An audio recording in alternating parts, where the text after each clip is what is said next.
2024 लोकसभा चुनाव बहुत नजदीक है। ऐसे में राहुल गांधी की लोकसभा की सदस्यता रद्द कर दी गई है, जिसके बाद अब राहुल गांधी लोकसभा चुनाव 2024 में चुनाव लड़ने का रास्ता बंद दिखाई दे रहा है। लेकिन क्या अभी भी राहुल गांधी के पास अपनी लोकसभा की सदस्यता वापस पाने के लिए विकल्प है? चलिए पहले आपको बताते हैं कि किन नियमों के तहत राहुल गांधी की लोकसभा की सदस्यता रद्द की गई है। लोकसभा सचिवालय ने राहुल गांधी की सदस्यता रद्द करते हुए संविधान के अनुच्छेद 102(1)(e) और जन प्रतिनिधित्व कानून 1951 का हवाला दिया।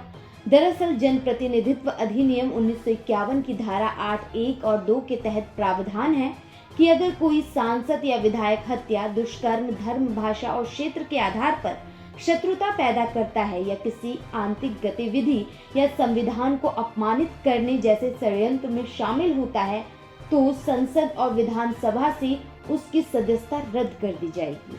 इसके अलावा इसी अधिनियम की धारा 8(3) कहता है कि अगर किसी अपराध में विधायक या सांसद को दोषी ठहराया गया या उसे 2 साल से अधिक की सजा सुनाई गई, तो विधायक और सांसद की सदस्यता रद्द हो सकती है।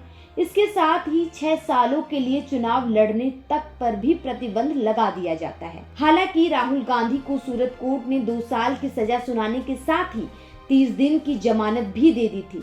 उसके अगले दिन ही उनकी लोकसभा की सदस्यता रद्द कर दी गई।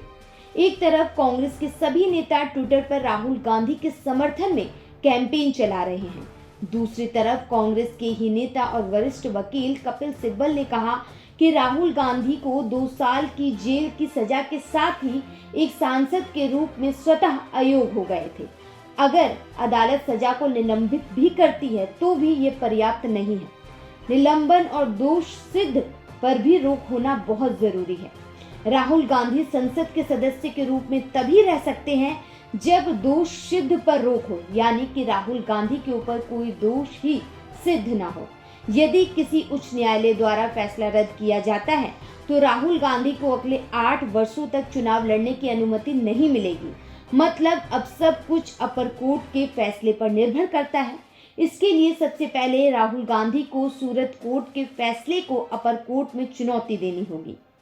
राहुल गांधी को अयोग्य ठहराए जाने के बाद विपक्ष एकजुट नजर आ रहा है। सपा, टीएमसी, उद्धव ठाकरे गुट, आम आदमी पार्टी ने सरकार को घेरा है। दिल्ली के सीएम अरविंद केजरीवाल ने राहुल गांधी के मामले में पीएम मोदी पर निशाना साधते हुए बोला कि देश में सबसे भ्रष्ट पीएम है नरेंद्र मोदी। राहुल गांधी ने लोकसभा में अपनी सदस्यता रद्द होने के बाद शनिवार को प्रेस कॉन्फ्रेंस में बात करते हुए विपक्षी पार्टियों को धन्यवाद करते हुए कहा कि पीएम नरेंद्र मोदी के खिलाफ सभी विपक्ष एक साथ आएंगे।